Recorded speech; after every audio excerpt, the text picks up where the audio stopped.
Bonjour chers amis, c'est à nouveau Cyril de Lille. Et aujourd'hui, j'ai choisi de vous parler d'une nouvelle controverse autour de l'Église, les guerres de religion. L'Église a-t-elle, comme on le dit, persécuté les protestants? Bien. D'abord, l'accusation. Quelle est-elle?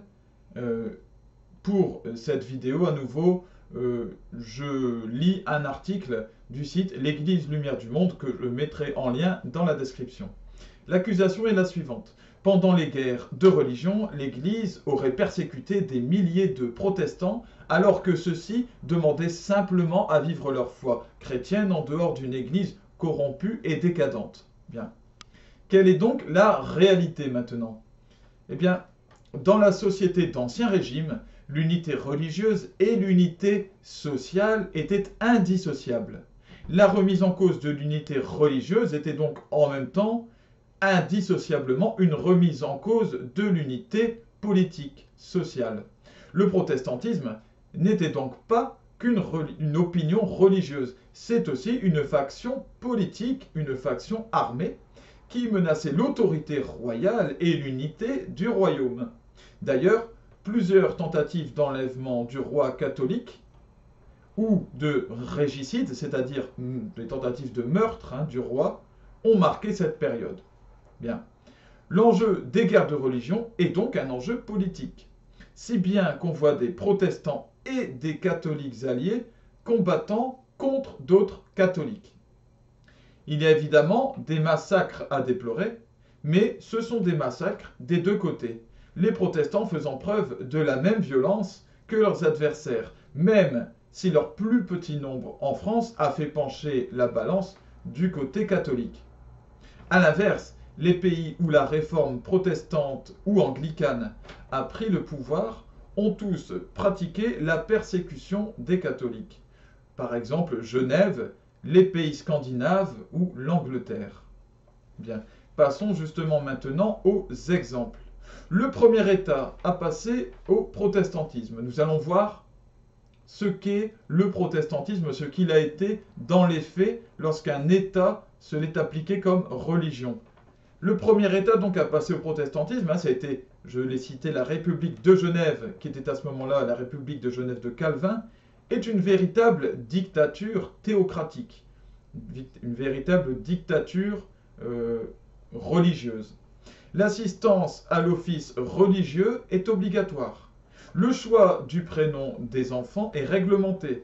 Les livres sont censurés. La morale sexuelle est imposée par la force. La danse, même la danse, est interdite. De nombreuses condamnations à mort sont prononcées. Voilà. Aurions-nous voulu la même chose pour la France? On peut se poser la question.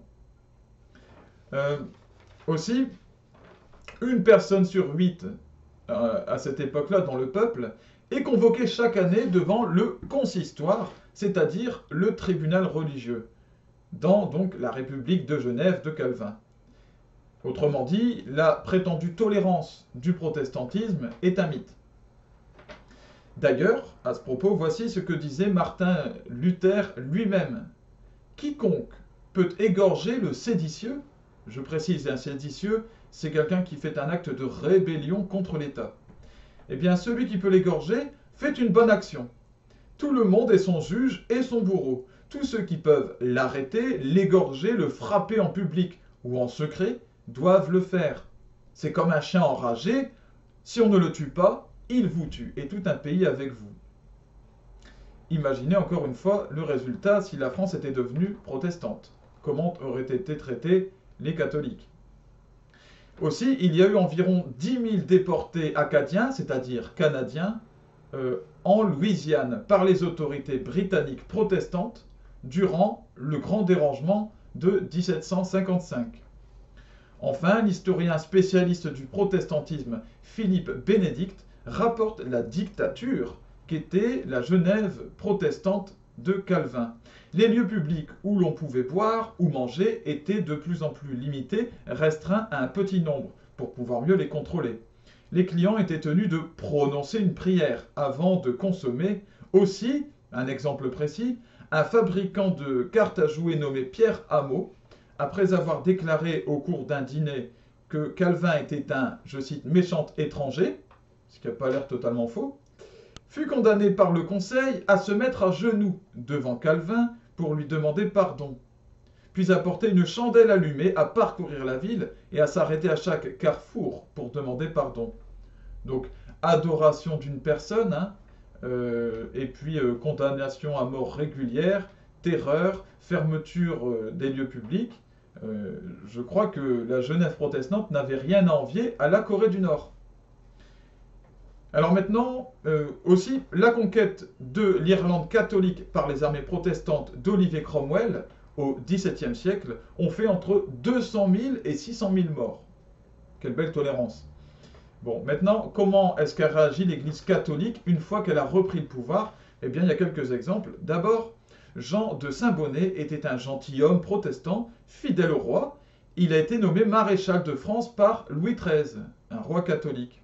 Car pour le roi, le protestantisme était avant tout intolérable comme sédition politique, comme séparation, comme risque de séparation politique, plus que comme conviction religieuse. D'ailleurs, à la fin de la 8e et dernière guerre de religion, puisqu'il y en a 8, les généraux catholiques et protestants ont commandé ensemble l'armée royale d'Henri IV, faisant primer l'enjeu politique sur l'enjeu religieux. Enfin, Louis XIV, le roi Soleil, en révoquant les privilèges accordés aux protestants en France, a interdit uniquement les activités qui ont menacé l'ordre public, mais il a protégé les protestants en tant qu'individus libres de leurs convictions. Je cite, en attendant qu'il plaise à Dieu de les éclairer comme les autres. Voilà. Bien. Que le Seigneur vous bénisse, que Dieu vous éclaire de sa lumière pour vous montrer ce qui est vrai, ce qui est faux, où sont les mensonges, où est la vérité, et qu'il protège tous ceux qui sont chers à votre cœur. À bientôt les amis.